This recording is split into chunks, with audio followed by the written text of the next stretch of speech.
مولا علی مشکل کشا شیر خدا کرب اللہ وجہہ الکریم حسنین کریمین جے بابے فرمایو ایک دفعے کہیں پوچھو تو سنا علی اے خبر اللہ جو محبوب جے امت سان چھا رویو رہندو سونے علی المرتضی شیر خدا مرکدے فرمایو تو جے کدیں خدا کے پانجے محبوب جے امت کے جہنم میں موکلن جے ہوجن جو ارادو ہوجے ہاں تو نہ انہن کے رمضان جو مہینو دے ہیں نہ انہن کے سورہ اخلاص دے. علی المرتضی سنے فرمایا اللہ جی ذات بابرکات کے قطعاً پہنچے محبوب جے امت کے جہنم میں ساڑن جو ارادو نہ ہے ان کرے مجھے رب العالمین پہنچے محبوب جے امت کے رمضان جو مہینوں بھی عطا فرمایو سورہ اخلاص بھی عطا فرمائی. اے موجا دوستو اے بھلارو مہینوں جہنم کا چھوٹکارے جو مہینوں اللہ رمضان پنجن حرفن جو مخففہ را جی مانا رضائے الہی حاصل کرنا میم جی مانا محبت الہی حاصل کرنا الف جی زواد جی مانا ضمانت خداوندی حاصل کرنا الف جی مانا ہے الفت الہی حاصل کرنا اے نون جی مانا ہے نور معرفت اللہ جو قرب حاصل کرنا. پر یہ تیندو کدیں گھنا حرفن رمضان میں گالا گالا گھنا ہنے پنجن کے تنہ پہنچ دے جڑے چین سا پیار کندے پنجن کے تنہ پہنچ دے جڑے چین سا پیار کندے ہو کی جس تے فقیر نہ تھی دے تیس تے یار جو وصال ملن مشکل. فقیر تھن جیلا فقیر میں لفظ چار تھئی فے جی مانا تھئی فکر کر کاف جی مانا تھئی کنایت کر یا جی مانا تھئی یقین رکھ اے رے جی مانا تھئی رضا میں راضی رہ.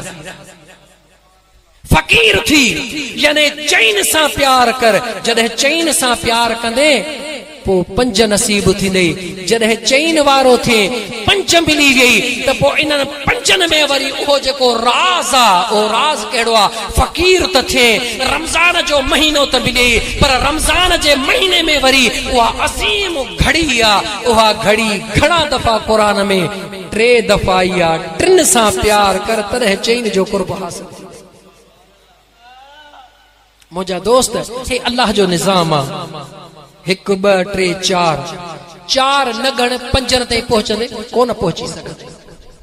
تو چاہو 1 2 3 5 دنیا چوندے چریو تھیو ہی چھا یہ نہ ہے 1 2 3 4 بعد میں 5 تھئی. اے خدا جو راز اے گڑو نیاز ریاض جو گالیوں ہن چین سا پیار کنوارو پنجن جے پیار تے پہنچندو جڑے اگتے ود 6 7 8 9 10 11 12 جے کرے کو چوے تما 11 بارے سا پیار نہ تو کیا پر 12 بارے جو عاشقا چیس کوڑو ہی خبردار تھی کوڑ تھو جے کرے چوے ماں پنجتن پاک جو حبدار ہاں پر چین سا پیار نہ ہے چیس کوڑ تھو ہنی فقیر غلط تھو چمی پہری 4 تھیندا بعد میں 5 تھیندا پہری چین سا پیار کر پوتو کھے 5 ملندا اے جڑے متھے ہلندے پہری 11 وارے سا پیار کندے پوئی 12 وارو تو کھے ملندا. مجھا دوست عزیز یہ بھلارو مہینو انہا بھلارے جو مہینے جو رحمتوں برکتوں حاصل کرن جلا افسوس ادھ کلاک مجھو متھے تھیو چو تو ہیڈے آؤں پوری علائی کیتری محنت کرے بن 3 ڈیہن کھا تقریر لکھیا ہے تو سال گزری ویوا سال کھا پوتھا ونیو فلن میں اج ونی کا تقریر کبھی خدا تو جانے پنا جی پیاہن تی پیاہن تاں جے طریقے کار ایڑو عجیب کرے چھڑیو اللہ کتھاں کھا کاڈے پہنچی آسی بس دل چاہیو تے جے کرے جو ہکڑو ہی جملو اساں فقیرن وارو ایو اساں تاں جڑن محبوب دوستن ان جے متھاں عمل کرے چھڑیو تے انشاءاللہ تعالی وری 29 رات ملالن میں دل کھولے کچہری کندا سی چھو تے مجھا دوست عزیز پری سا پیار کرن جے لا یاد رکھی چھڑ پہری پانجن سا پیار کر پانجے بچن سا پیار کر وری تھو چوائے پانجے بچن سا پیار کر یہ نہ سوچت گھر واری ہی خدا جا بانا تجھی تا گھر واریا پر کہنجی تا امڑ باہے تجھے لا تا زالا پر کہنجی تا امڑ بھی آہے کہنجی لا تا انہ جا قدم جنت جی حیثیت رکھن تھا تو ایو چھو تو بھول جی तुंहिंजा बच्चा जेके तुंहिंजे घरवारीअ खे पंहिंजी अमड़ जे हैसियत में उन जे कदमनि में चुमनि था जन्नत करे, तूं उन्हनि बच्चनि जे साम्हूं पंहिंजे घरवारी जी बेइज़ती थो करे। हैफ़ आहे तुंहिंजे हाल जे मथां। सुठो इंसान नाही जो पंहिंजे बच्चनि जी बेइज़ती थो करी। तूं पंहिंजे बच्चनि सां प्यार कर त मुंहिंजो महबूब तोसां प्यार करे। खैरुकुम खैरुकुम लिअहलिही व अना खैरुकुम लिअहली। मुझे आका फरमायो पंहिंजे घर वारनि सां भलो वर्ता कयो। मां मुस्तफ़ा तव्हां सभिनी खां वधीक पंहिंजे बच्चनि सां भलो थो हलां। पहिरियों हक़ पंहिंजे बच्चनि जो अथई, पहिरियों हक़ पंहिंजे बच्चनि जो अथई। पंहिंजे बच्चनि सां सुहिणो वर्ता कर। पंहिंजे घरवारीअ खे इज़त ॾे, इज़त जे निगाह सां ॾिस। पंहिंजे नियाणियुनि खे इज़त ॾे। अबे अमड़ जी त को मिसाल ई कोन्हे को। उन जे कदमनि में किरी पओ। उन खां पोइ पंहिंजे पाड़े सां सुहिणो वर्ता कर। पंहिंजे अज़ीज़ो अकारब सां सुहिणो वर्ता कर। पंहिंजे मिटनि माइटनि सां भलो हल। कंहिंजो हक़ न खा, कंहिंखे तकलीफ़ ॾे न ॾे। कंहिंखे ख़ुशी नथो ॾेई सघी त कंहिंखे तकलीफ़ छो थो ॾी? भला जे कंहिंखे तूं ॾेई नथो सघी त कंहिंजो खाई छो थो? यादि रखी छॾ, फमन यअमल मिस्क़ाल ज़र्रतिन खैरन यरह व मन यअमल मिस्क़ाल ज़र्रतिन शर्रन यरह। मिस्क़ाल जे ज़र्रे जेतिरो भी अल्लाह माफ़ न कंदे अगर कंहिंजो हक़ खाधो अथई त कंहिंजो हक़ न खा, नथो ॾेई सघी माफ़ करा, कोई हर्ज कोन्हे को। पोइ जॾहिं इहे सभई ॻाल्हियूं, ॻाल्हि त नंढड़ी आहे न। हिन भलारी रातुनि में उहे कहिड़ा बदनसीब आहिनि जन जी दुआ क़बूल न थींदी आहे। अहिड़ियुनि भलारनि रातियुनि में भी टे बदनसीब आहिनि जन जी दुआ क़बूल न थींदी आहे। कहिड़ो? हिकु जेको मुस्तकिल शराबी हुजे, जेको मुस्तकिल शराब खे पंहिंजी ग़िज़ा जे हैसियत में इस्तेमाल करे, उन जी दुआ क़बूल न थींदी। छो? शराब मुंहं खां अंदर वेंदो आहे, ईमान निकिरी परे थींदो आहे। नंबर 2, उहो बदबख्त जेको जीजल अंबड़ कुराड़ी हुजे ऐं उनखे राज़ी न करे सघे, उनखे बदबख्त चवंदासीं। जन्नत हुनजे घर में आहे, सॼो ॾींहुं वेठो क़ुरान पढ़े, वेठो हज करे, उम्र जेको वणेसि वेठो करे, कुझु न थींदुसि जेसिताईं जीजल अंबड़ खे राज़ी न करे। कुझु न थींदुसि। सॼी ज़िंदगी सॼो शहर ख़ैरात करे छॾे, मिल्कियतूं अरब खरब ख़ैरात करे, पर जे जीजल अमड़ खे नाराज़ थो रखे, इन जी काई इबादत क़बूल कान्हे, इन जी काई दुआ क़बूल कान्हे। वञी अमड़ जीजल खे राज़ी करे। टियों, व्याज खो, जेको व्याज खाईंदो हुजे सरेआम। अॼुकल्ह त अल्लाह रहम फरमाए, व्याज खोरनि व्याज खे ईअं रोज़ी करे कमाइण शुरू कयो आहे। वरी ॾाढो खायो पियो, सरेआम व्याज खायो पियो, वरी मस्जिद में अचे निमाज़ूं पिया था पढ़नि, वरी टिकेट भरायो सिधो मके मदीने।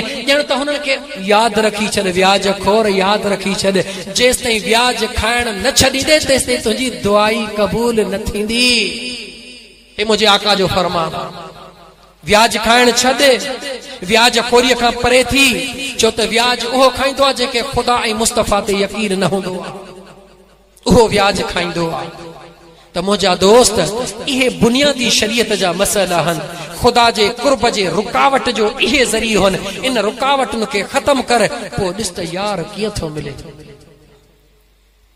हींअर सॼो ॾींहुं दुरूद पियो थो पढ़ी, जेकॾहिं इहे कमियूं कोताहियूं ख़तम करे, पोइ रुॻी हिकिड़ो दफ़ो दुरूद पढ़ंदे त मुंहिंजो पीरी तोखे जीव जीव करे चवंदो। मुंहिंजा दोस्त, पंहिंजे अंदर खे साफ़ रखी करे पोइ यार सां कचहरी कर त मुनासिब लॻे न। तो पंहिंजे महबूब जे अचण जे लाइ ख़ुदा तरस थी ॿुधाए। ही नंढड़ा सादा मिसाल शहरी माण्हुनि खे त न ॿुधाइण घुरिजनि, चवंदा हे चरियो फ़क़ीर आहे। तुंहिंजो महबूब जॾहिं तूं हुनखे दावत ॾी, तुंहिंजे सहन ते अचे, तूं केतिरो सहन सिंगारींदो आहीं? छा तो कॾहिं क़बूल कयो आहे त तुंहिंजो महबूब उन सहन ते अचे जिथे गंद पियो हुजे? ख़ुदा तरस जी फ़ैसिलो कर न, सचाईअ खे क़बूल कर। छा तुंहिंजी दिलि कॾहिं इहो क़बूल कयो आहे त तुंहिंजो जंहिंखे तूं महबूब थो चवीं, जंहिंजे सिक में सिकी थो, उहो अचे त तुंहिंजे सहन ते गंद पियो हुजे, तुंहिंजूं खटियूं गंदियूं लॻी पियूं हुजनि, तो वटि सुफ़ा सेठ न हुजे? छा तुंहिंजी दिलि क़बूल कंदी? हरगिज़ न। सोचींदे त मां ओड़े पाड़े मूं ओधारा वठी बि सहन सिंगारियां, मुंहिंजो महबूब अचे त ख़ुशि थी वञे। ईअं आहे या न? दुनिया जे महबूब जे लाइ सहन सिंगारी, ऐं मुंहिंजे मदीने वारे घोट जे अचण जे लाइ सहन नथो सिंगारी? छा मुंहिंजे आका जी तुंहिंजे आॾो एतिरी बि हैसियत कोन्हे जो दुनिया जे महबूब जेतरी हैसियत भी मुझे महबूब खे नथो ॾे। मुझो महबूब तुंहिंजे न ज़ाहिरी सहनन ते कोन ईंदो, मुझो महबूब हिन सहन में ईंदो आहे। मुझो महबूब हिन जगह ते ईंदो आहे, हिन मां गंद कढ, हिन मां पलीती दूर कर, खबस दूर कर, उन पिरीअ सां प्यार कर, पोइ सॾड़ो कर त ॾिस मुझो महबूब तोखे जीव जीव कीअं थो चवे। सॾड़ो करे त ॾिस, पिरीअ सां प्यार करे त ॾिस, अल्लाह जो इश्क रखी त ॾिस। जेकॾहिं मुंहिंजो ख़ुदा रब्बुल आलमीन मुझे महबूब के आखिरी नबी न बनायो थई, जवाब दियो दा बुधा मुझो जेकॾहिं तो वटि 4 पुट रहनि, तुझी जेका ई मिल्कियत आहे टिन खे ॾेई थो छॾी, बाक़ी जेका तुंहिंजी बाक़ी मिल्कियत बचे थी, जॾहिं तो वटि आहे ई हिकिड़ो त उन खे ॾींदे, कंहिं ॿिए खे ॾींदे? ॻाल्हि कंहिंखे ॾींदे? जेको आखिरी पुट उन खे ॾींदे न। ख़ुदा तमाम अंबिया अॻु में आंदा, उन्हनि खे नेमतूं अता कयूं, उन्हनि जूं उम्मतूं आयूं, उन्हनि खे नेमतूं। हाणे जेकी कुझु आहे कंहिंजो आहे? मुंहिंजे महबूब मदीने वारे मीर जो आहे। आखिरी नबी त उहो आहे न। हे दुनिया जूं तमाम नेमतूं मुंहिंजे महबूब जे उम्मत जे लाइ आहिनि। छा तूं असां हुज़ूर जा उम्मती न आहियूं छा? हे सभु कुझु तो असांजो आहे, पर तॾहिं आहे जो तूं असां महबूब जा थियो त हे तो असांजो। बेफरमान औलाद खे तूं ई बेदखल करे छॾींदे त मुंहिंजे मिल्कियत में तुंहिंजो कोई हिसो न आहे। बेफरमान बच्चो आहे, हिन जो कोई वार विरासत में हिसो न आहे। जॾहिं तूं ई पंहिंजे बच्चे खे बेफरमान खे बेदखल करे थो छॾी त पोइ ख़ुदा मुस्तफ़ा जे मथां मयार छो थो ॾी? पर उहे बेदखल तोखे नथा कनि, उहे चवनि था जहिड़ो आहीं तहिड़ो हली आ। ओ मुंहिंजा दोस्त, मुंहिंजे महबूब सां प्यार कर, मुंहिंजे महबूब सां नींह ला, ऐं नींह लाइण जो इहो ई तरीक़ो आहे। पोइ तूं राति जो थोरो हिसो जाग, हूअं तूं 7 रातियूं जाग, हूअं 1 कलाक जाग। इंशाअल्लाह ताला तुंहिंजे नियत में सच्चाई हूंदी, निंड पियो हूंदे, मुंहिंजो पिरीअ चे उथारींदे फ़क़ीर उथी अचे ही वंड वठ। महबूबा उथारींदे उथी ही वंड वठ, फ़क़ीर तुंहिंजो वंडा उथी वठ। पर जेकॾहिं सहन खे नथो सिंगारी, पोइ मुंहिंजा दोस्त भले सॼी राति पियो जाग, कोई फ़ाइदो कोन्हे। मां बाहूं ॿधी सॼी जमायत खां माज़रत कंदुसि। मुझी गाल कंहिं दोस्त ते नागवारा गुज़री हुजे, कंहिंखे तकलीफ़ थी हुजे, ख़ुदा रा मूंखे माफ़ फरमाइजो। ख़ुदा जो कसम ज़ाती तौर ते मां कंहिंखे तनक़ीद जो निशानो न बनायो आहे, लेकिन जेको मुंहिंजे दिलि चयो, जेको मूंखां ख़ुदा चवरायो, उहो मूं तव्हांखे हक़ ऐं सच बयान कयो आहे। मूंखे बि दुआ कयो त अल्लाह जी ज़ात मूं मिस्कीन खे बि जेको कुझु चयो आहे उन जे मथां अमल करण जी तौफ़ीक़ अता फरमाए। अल्लाह ताला जी ज़ात बाबरकात। बाक़ी सहरो इफ्तार, बाक़ी जेके सहरो इफ्तार आहिनि, अल्लाह जी ज़ात बाबरकात तव्हां असांखे पंहिंजे बचड़नि सां गॾु नसीब फरमाए। इन नियत सां त ज़िंदगीअ ते कोई भरवसो न आहे, ज़िंदगीअ ते कोई भरवसो न आहे। दोस्त अॼु फलाणो वियो, कल्ह फलाणो वियो, इहो मैसेज थई, तयारी कर, तयारी कर। तैयार बीठो थई, ख़बर तंहिं महिल पवंदी जॾहिं मथो अचे बीहंदई, ऐं मोहलत कोन मिलंदी, मोहलत कान मिलंदी। पोइ जॾहिं मोहलत मिलण जी गुंजाइश ई कोन्हे का, जहिड़ी बेवफा यार सां यारी छो थो रखी, जेको हुजे ई बेवफा, उन बावफा पिरीअ सां प्यार कर। इंशाअल्लाह ताला मुंहिंजो ख़ुदा मुंहिंजे महबूब जे सदके बेड़ो पार फरमाए छॾींदो। आयत जो तर्जुमो बि इहो ई हुयो, अलम यअनि लिल्लज़ीना आमनू अन तख़शअ क़ुलूबुहुम लिज़िक्रिल्लाह। मुंहिंजो अल्लाह पंहिंजे ॿारनि खे चवे थो, ऐं ईमान वारो, छा अञा तव्हां जूं दिलियूं, छा अञा तव्हां जूं दिलियूं गुनाहनि मां ड्रो कोन कयो अथनि? अञा बि मां अल्लाह जा ॾोह झुकण जे लाइ तयार न आहिनि? छा अञा बि तयार न आहिनि? हिकिड़ो अशरो रमज़ान जो गुज़री वियो, रहमत वारो ॾहो वियो हलियो, मग़फ़िरत वारो ॾहो वियो हलियो, जहन्नम खां निजात जो ॾहो शुरू थियो आहे। अञा बि असां जूं दिलियूं अल्लाह जा ॾोह नथियूं झुकनि, आख़िर कॾहिं झुकंदियूं? इहो वॾो सवाल थी। इन सवाल ते गौर कर, पंहिंजे कल्ब खे मुंहिंजे सुहिणे रब्बे करीम जा ॾोह झुकार, मुंहिंजे महबूब मुस्तफ़ा जे इश्क खे पंहिंजे सीने में जगह ॾे। दुनिया खे ॾेखारण जे लाइ न, मां तोखे यकीन सां थो चवां त मुंहिंजा दोस्त, मुंहिंजा दोस्त, मुंहिंजा दोस्त, अल्लाह जे वलियनि जो कलाम ॿुध के वेझड़ा बि दूर के दूर बि ओॾा सुपरी, के चढ़नि न चित ते, के विसरनि न मूर, جی میہ کنڈی پور تی منہ سیبانا سپری مکے مدینے میں ویہی کرے به ماڻهو محروم رهجي ويا پر جنگلن میں ویہی کرے پنهنجے پريءَ جي پیار سان آباد ٿي ويا ڳالهه کهڙي ہوئی شے کهڙي اهو نيهه جو ناتو آ اهو ناتو گنڍ اهو کنيڪشن ملا ۽ اهو کنيڪشن پاڻ ئي کون ملندي اهو کنيڪشن تڏهن ملندي جڏهن کنيڪشن وارن سان پنهنجو کنيڪشن ملائيندي تو سوچي تو پيو يار هاڻي هيترا سال ٿيا هن شراب کٿي ڇڏيندس وياج کائي کائي کٿي ڇڏيندس چريا بلڪل ڇڏي ويندي اهي سڀ عادتون نڪري وينديون پر تڏهن نڪرنديون جڏهن ان کپڙي کي ڪنهن صاف پاڻي سان ڌوئڻ جي کوشش ڪندي ته صاف ٿيندو اهي الله جا کامل ولی ٿي مجھے محبوب جے دین جا وارث تھئی مجھے پریء جا نائب تھئی انہن سا ہم نشینی اختیار کر انہن جے قرب میں ویہ انہن سا پیار کر انہن جے صحبت میں ویہ انشاءاللہ تعالی یہ تنجی دل دھوپی ویندی گناہن کا آزاد تھی ویندی پو جے کہ اج ماتھو رڑیوں کیاں توکھے سمجھ میں نتھیوں اچن سبحانے اوہے تو رڑیوں کندے چھو تو مجھا دوست جے کو مانو اہو سوچے نکرندو آ تے مانن کے ہر صورت میں مکھے ہی سمجھائنو آ مانن کے ہر صورت میں مکھے ہن گال تے عمل کرانو آ اوہ بے وقوفا ان جے ہتھ میں کچھ بھی نہ ہے صرف مجھو ذمہ ہو مو پیغام حق تہاں تے پہنچایو باقی مجھو ذمہ نہ ہے باقی جے جو ذمہ ہو پاण ڈسی بدھی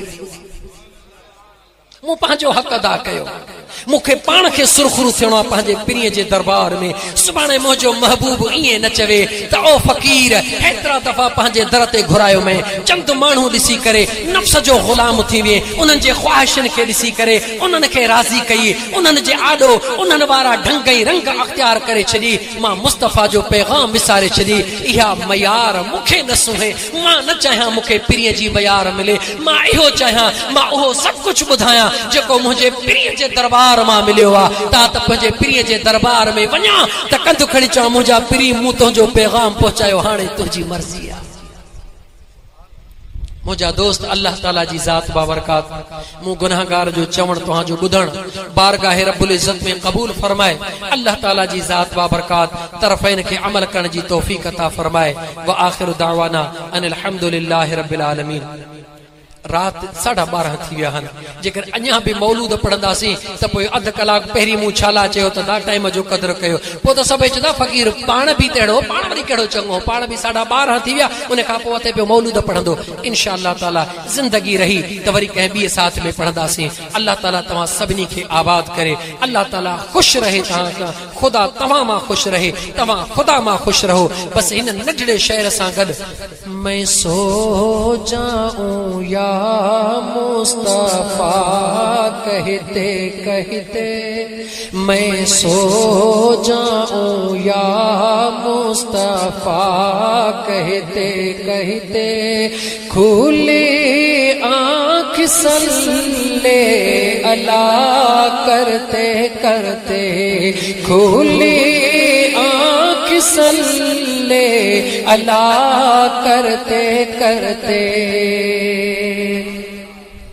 तेरा नाम लब पर खुदा दिल के अंदर खुदा दिल के अंदर यूं ही जिंदगानी गुजारा करूं मैं गुजारा करूं मैं सो जाऊं या मुस्तफा कहते कहते खुली आँख सल्ले अला करते करते